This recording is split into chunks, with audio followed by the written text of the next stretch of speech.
Pessoal, acabamos de falar sobre os conceitos de posse e detenção sobre a propriedade, em que compreendemos de um lado o que é proprietário e do outro lado o que é o possuidor. Agora, daremos seguimento sobre os ensinamentos da posse, mas traçaremos as principais ideias sobre as teorias que falam sobre essa questão. Tudo bem? Qualquer dúvida, podem me acionar que estarei à disposição.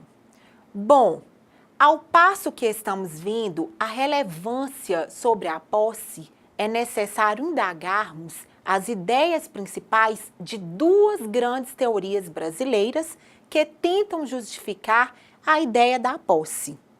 No entanto, essas teorias elas são conhecidas por serem subjetivas e objetivas. Partindo o entendimento para a primeira teoria, que é a teoria subjetiva, como precursor, não podemos deixar de mencionar, de falar sobre o famoso Savigny, que apostou na inserção dos elementos corpus e animus domini para estabelecer a relação jurídica em decorrência da posse. Nessa teoria, a posse é vista por ser o poder direto ou imediato, conferindo à pessoa o direito de dispor fisicamente o bem para obtê-lo para si e defendê-lo contra a interferência de outrem, ou seja, quem é esse outrem? São terceiros, tá? Nela encontramos dois elementos, sendo eles o corpus e o animus domini. Pelo slide que veremos agora, vamos ver quais são os elementos da teoria subjetiva que tratam da posse. Bom, pessoal, como disse, são elementos da teoria subjetiva da posse, né, que é defendida por Savigny. Temos o primeiro elemento, o corpus, e o segundo elemento, o animus domini, que agora veremos um pouco mais e melhor sobre o conceito de cada um desses elementos. Bom, pelo corpus, entende-se o poder direto sobre a coisa, uma vez que o que importa é a coisa em seu poder, ou seja, é apenas o fato da coisa estar comigo. Não obstante disso, o animus domini é aquele elemento que favorece a intenção de a coisa ser obtida para si, para que os direitos conferidos à posse e à propriedade sejam atendidos, tá? Então, que vocês têm que entender que o animus domini é apenas ainda a intenção. Também aproveitaremos para ver os elementos fundamentais que integram a teoria objetiva através do nosso slide. Assim, vejamos. Sobre os elementos agora da segunda teoria, que é a teoria objetiva da posse, nós temos o defensor, o chamado Eyring. Para ele, os elementos primordiais, né, constituintes dessa teoria, é apenas um elemento. E qual é esse elemento que vocês acham, pessoal? Vamos ver quem acerta. Bom, esse elemento primordial é apenas o corpus, ou seja, não há necessidade do animus domini para a constituição desta teoria. Bom, para a segunda teoria, a conhecidíssima teoria objetiva da posse, né, a qual eu disse que o grande defensor dela é o von Eyring, basta que a pessoa tenha contato com a coisa, ou melhor, que essa coisa disponha fisicamente, que essa pessoa disponha fisicamente da coisa, dispensando assim o animus domini, que é apenas a intenção de obter essa coisa. Defende Carlos Roberto Gonçalves, também um outro grande doutrinador brasileiro, que a posse deve ser vista como a exteriorização da propriedade, havendo assim a visibilidade do domínio e o uso econômico da coisa. Por isso, ainda defende a não necessidade do animus domini, que se enquadra como sendo o interesse, o intuito de ser proprietário, ou seja, a intenção de ser proprietário. Essa teoria objetiva, pessoal, é a teoria dominante e é aquela que vigora no ordenamento jurídico, ou seja, que vigora no nosso mundo jurídico brasileiro, uma vez que é a que mais se aproxima do Código Civil e é aplicada subsidiariamente no direito agrário. No que tange ao direito de posse, a função social da propriedade, também atendida no âmbito do direito agrário.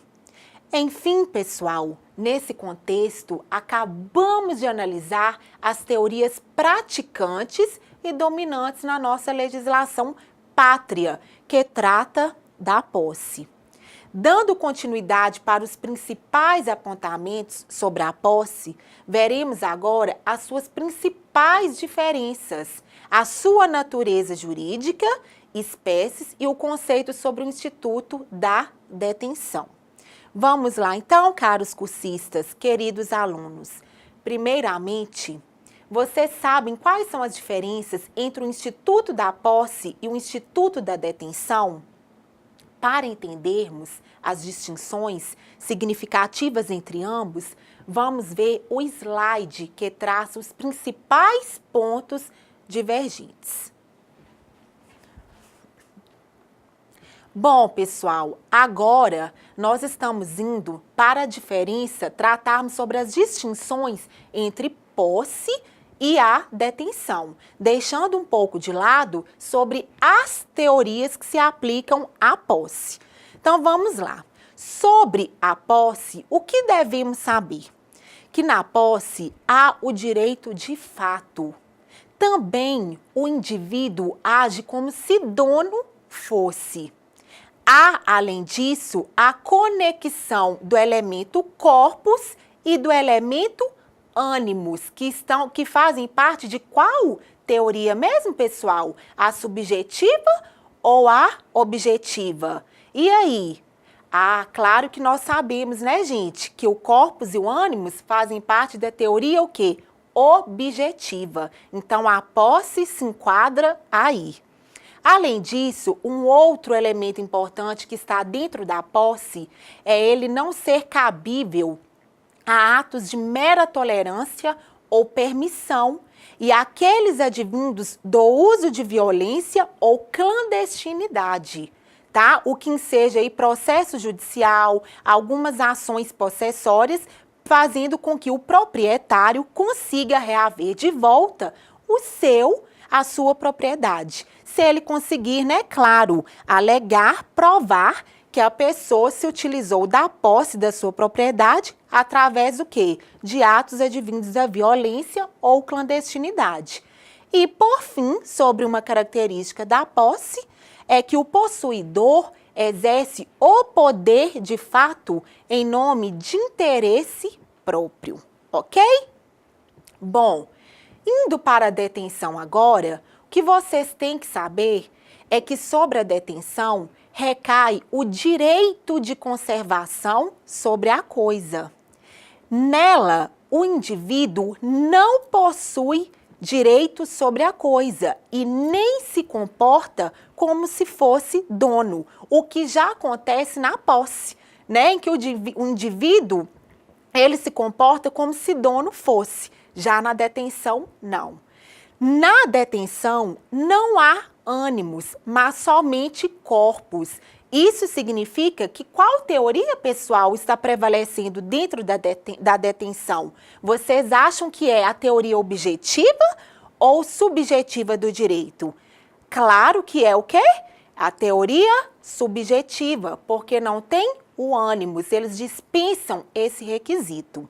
E, por fim, sobre a detenção, nós temos o papel do detentor, que exerce o poder de fato em razão do interesse de outrem, ou seja, em interesse em favor de terceiros, com a finalidade de proteger a coisa sobre as ordens e instruções do verdadeiro possuidor. Ou seja, o detentor, ele só pode fazer aquilo que o proprietário assim o liberar, assim dizer sim, pode fazer. Ok, pessoal? Como vimos anteriormente, a posse se assenta no disposto pelo artigo 1196 do Código Civil de 2002, em que considera o possuidor todo aquele que tem de fato o exercício pleno ou não de algum dos poderes inerentes à propriedade.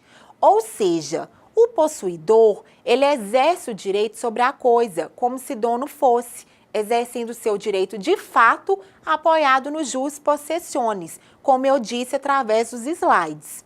Contudo, a detenção se diverge num primeiro momento quando o indivíduo conserva a posse em nome de outrem ou em decorrência de ordens dadas por outra pessoa, que baseado no direito de fato é o real dono, ou seja, é o real, verdadeiro proprietário.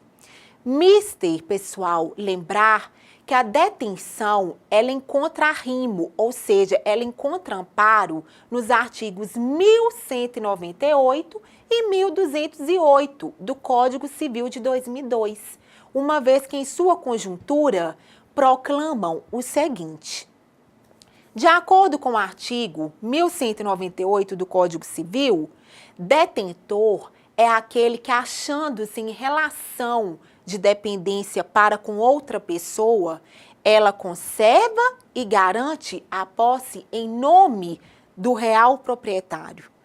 Nesse sentido, então, o artigo 1208, também do mesmo dispositivo legal, que é o Código Civil, ele complementa o artigo 1198, de maneira que determina como hipóteses de detenção os atos meramente de permissão ou tolerância.